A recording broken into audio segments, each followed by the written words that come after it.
Okey, organ ketiga, hidung. Hidung kalau kita lihat kepada bahagian rongga atas ini, rongga hidung bahagian atas ya, ia terdiri daripada sekumpulan sel-sel saraf yang mengesan bau, dan bau itu larut di dalam apa? Di dalam, masuk melalui lubang hidung, kemudian larut di dalam mukus yang ada pada hidung. Bahan kimia tadi akan dikesan oleh sel deria bau yang berada di mana? Di bahagian atas rongga hidung. Jadi sel deria bau ini akan menerima rangsangan, kemudian dalam bentuk bahan kimia, kemudian dihantar ke saraf, dihantar ke otak untuk ditafsirkan. Kemudian kita dapatlah mengesan bau. Kemudian kalau kita perhatikan secara dalam struktur hidung, hidung ialah organ deria bau. Bau merupakan bahan kimia yang wujud dalam udara. Lebih kurang 10 juta sel deria bau terletak di bahagian atas rongga hidung. Kemudian di rongga hidung ya, fungsi sel deria bau ni adalah sel deria bau amat halus dan diseliputi dengan lapisan mukus. Mukus ni lembab. Jadi bahan kimia dalam udara akan melarut dalam lapisan mukus ini dan merangsang sel deria bau untuk menghasilkan impuls. Impuls ni macam maklumat kan. Kemudian impuls kemudian dihantar ke otak untuk ditafsirkan dan seterusnya ditentukan jenis bau. Dan organ yang keempat, lidah. Lidah bagikan beberapa kawasan, kalau perhatikan di situ, ini dipanggil sebagai papila. Dipanggil macam kalau pegang lidah tu kasar kan, itu papila. So bila papila tu kita ambil satu daripada papila itu, rupanya papila itu sebenarnya terdiri daripada dalamnya ada sel penyokong, kemudian di dalamnya ya barulah ada reseptor rasa. Lepas itu reseptor rasa ni akan bersambung ke otak apabila ada makanan dalam bentuk kimia yang larut dalam air liur. Okey, jadi struktur lidah.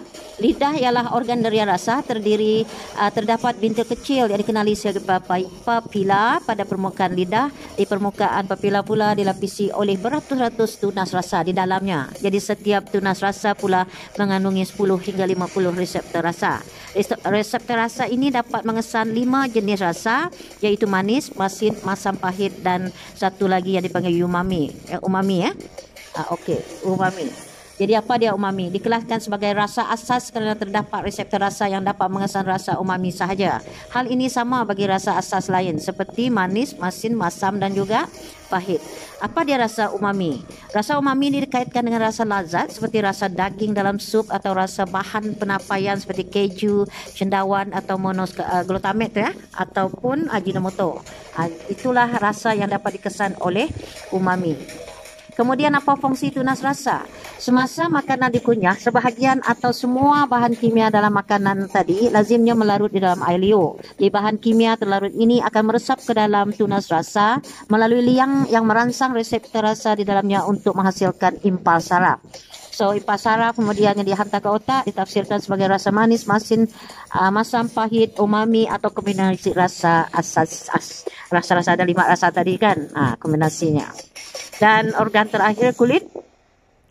Kulit merupakan organ yang paling besar dan kalau kau perhatikan di situ dipanggil epidermis, dermis. Kulit, epidermis, dermis. Kemudian bawah sekali barulah ada tisu lemak atau tisu adipus. Okey, kulit adalah organ deria yang paling besar dalam badan manusia. Kulit manusia terdiri pada lapisan nipis di bahagian luar yang dikenali sebagai epidermis, yang paling luar. Kalau kita pegang kulit itu epidermis dan di dalamnya ada dermis. Okey.